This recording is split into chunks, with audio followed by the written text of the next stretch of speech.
Welcome to the 6th grade podcast. This is Mr. Gornto, joined by Ms. Brown and Ms. Canario. Today we're going to talk about circuits. We're going to talk about what circuits are and how they work. Mainly we're going to talk about simple circuits. Circuit is just is a path where electricity flows through freely. It has to be closed. If the circuit's open, the electricity is not going to be able to flow freely. The main parts of a circuit are going to be the load. That's what's changing the electrical energy into another form. The energy source, that's what's actually changing typically from chemical energy into electrical energy. And the wires, which actually carries the electrical energy from the energy source to the load. A switch is typically involved in a circuit as well, and the switch will open or close the circuit, which basically powers it on or off. So in a closed circuit here, electricity is going to flow through. When the circuit's open, when there's an opening here, electricity cannot flow through it freely, therefore the bulb will not light. But when it's completely closed, you can see the path of electrical energy flows through and your bulb is lit. So the power source or energy source, this is just what gives the electricity to the circuit to allow it to work. The load is what's going to change the electricity into another form of energy, such as light or sound, such as a light, speaker, fan, or anything else you have attached to it.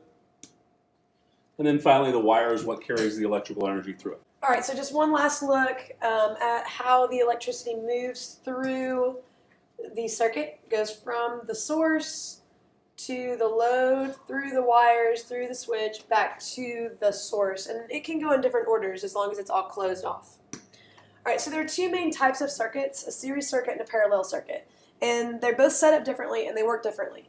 So the series circuit, all of the parts are joined in one loop.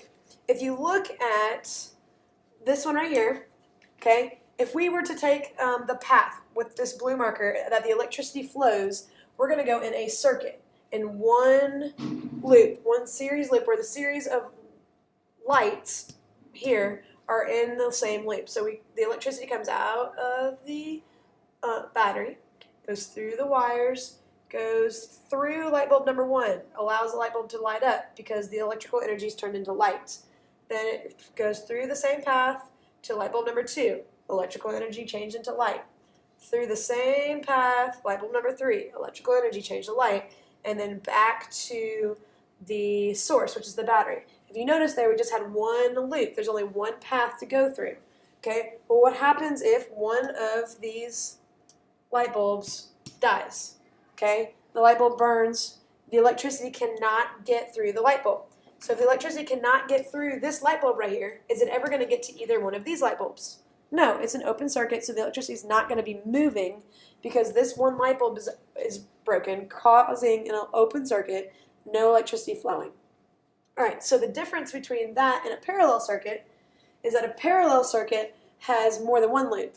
So if you look at it, we've got the electricity can flow through this loop, it can flow through this loop, or it can flow through this loop.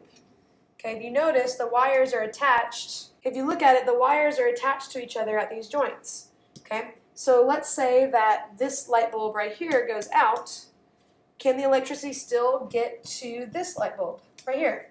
Yes, because it can go on a different path. It can come through here and still create a complete path. You're looking for a path where you can go from battery or source, wire, load, and back to source. Okay, in the parallel circuit, even if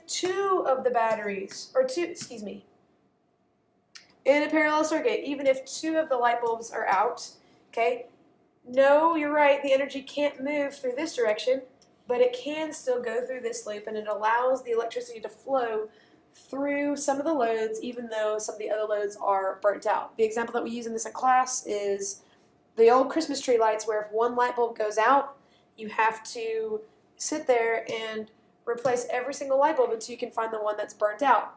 On a series circuit, that's how it works. Now they make them on parallel circuits, so if one light bulb goes out, that's the only light bulb that goes out, and the circuit is not closed. It's closed everywhere else, and the light can still get through to the other loads.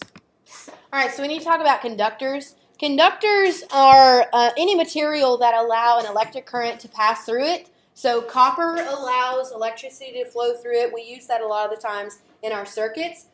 We also can use aluminum wires. That also allows electrical currents to pass through, so we can take it from the energy source, or like the battery, to the load, and then back to the source. Steel is also an example of an electrical conductor. Really, any type of metal is going to be an electrical conductor that will allow electrical current to pass through it. An insulator, that's the exact opposite really. It does not allow an electrical current to pass through it. So think about any wire that you've seen. You've got it all in your house. Any type of wire that you've seen is going to be coated in either a plastic or a rubber material. That allows for you to touch it, or that wire to touch anything else, and you're not going to get electrocuted or shocked or anything like that. But the wiring inside, you can see the wiring there and there, still allows that flow of an electrical current. All right, that's it for us. If you have any questions, please make sure you see your 6th grade science teacher.